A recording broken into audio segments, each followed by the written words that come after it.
Right, so I am going to work through number 3 on the in-class work for 7.1. I'm going to just do 1 or 2 of these to show you how to set up the table, and I'm going to expect that you'll at least do another 2 or 3 beyond this.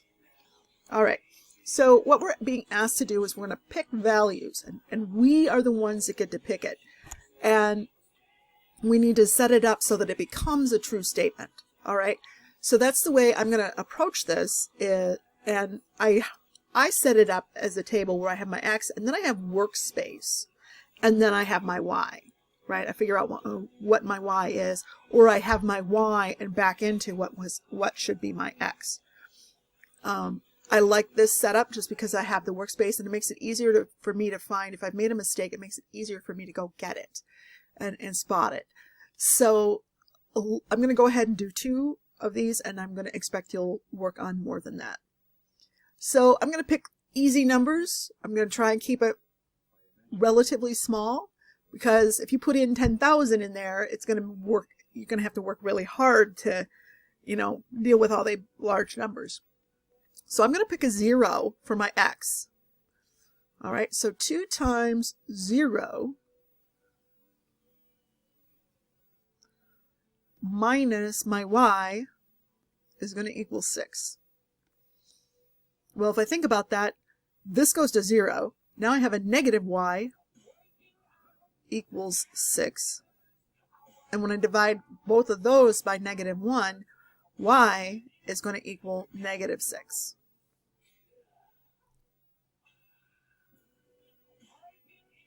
All right, so my ordered pair in this case is going to be 0, 6. And that is going to be a point on the line. All right, now I'm going to do something a little different. I'm going to come at it from 0 in my Y value and figure out what my X value would be. And again, you can do either way. Again, I'm going to pick some easy numbers. I'm going to pick a 0 here, and I'm going to have a 2x minus 0 equals 6. Of course, 0 just falls out of the equation at this point.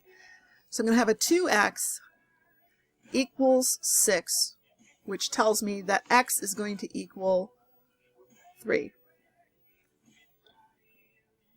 So my ordered pair here is 3, 0. Be careful, because even though we did this one first, it comes second in that ordered pair because it's the Y. All right, on this I'm going to say that's good enough for the moment to give you guys an idea how to do stuff. And we're going to run up here. We're asked to find the x-intercepts and y-intercepts on and graph the linear equation. So I'm going to do a couple of things. I'm going to find my x and y-intercepts. And the way we do that is to set either our x equal to 0 or our y equal to 0, because that will mean we are on the x or the y axis respectively.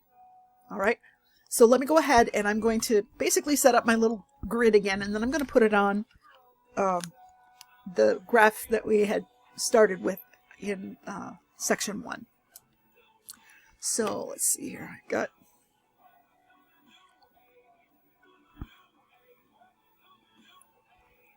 all right.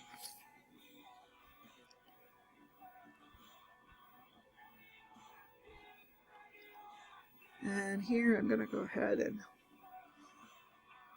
call that my Y. I should probably make this a little less.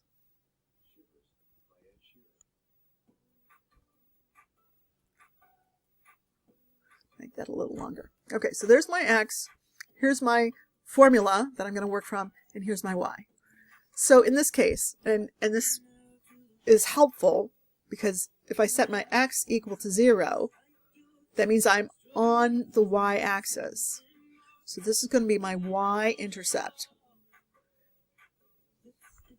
All right, so here my X goes to 0. 5 times 0 minus 4y is going to equal 20. Well, negative 4y equals 20 divide both sides by 4, -4, and my y is going to equal -5. All right.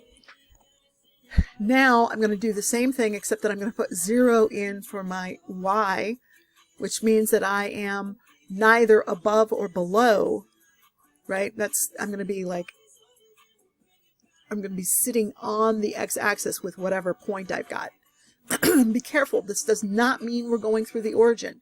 It may mean we are, but we need to solve for this. And if we solve for that and it's not on the origin, don't try to make it on the origin, right?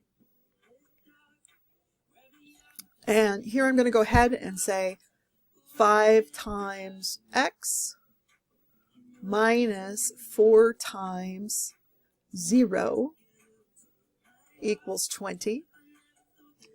And I'm going to have my 5x equals 20, which means that my x is going to equal 4.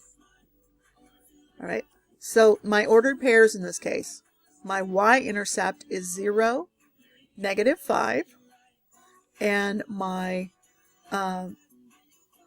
x-intercept is going to be 4, 0. All right, and I'm going to go ahead and plot these, and then we're going to go ahead and draw our line on there. So give me just a second while I pull that up. Here's our graph. And we said 0, -5. Well, here's my -5. And I'm going to change my color here so that's easier to see. So when I said my x is 0, that means I didn't go left to right at all, right? So here I'm going to be on my y-axis. It's called a y-intercept, and it's at -5. All right. So there is that's the one point. That's my y-intercept. And I'm just going to say y-int just so that it's a little easier to deal with. Let's see. There's my x-intercept. And let me go ahead and see if I can't.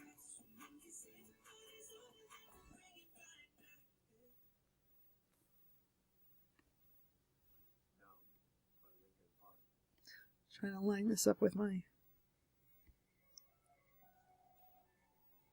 on my tablet here. Oops.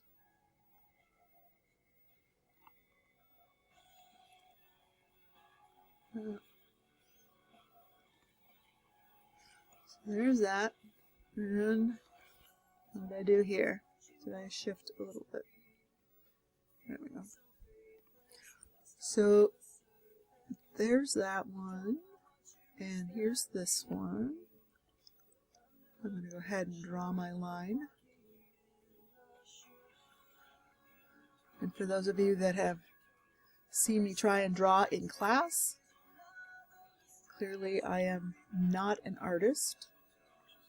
Even my arrow here is a little wonky, but you get the idea. All right, this line is going to go on from there. So this is the line that we are asked to draw. I'm going to flip back to our let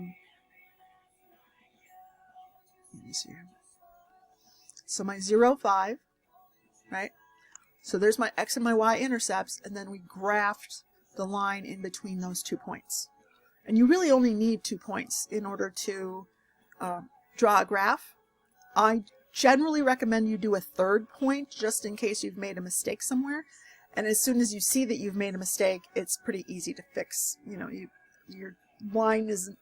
If you wind up with a triangle instead of a straight line, then clearly there's a mistake somewhere, and you're going to want to go back and double check your numbers. All right, so this is getting to be about 10 minutes. I'm going to stop here, and we'll pick up here in just a moment.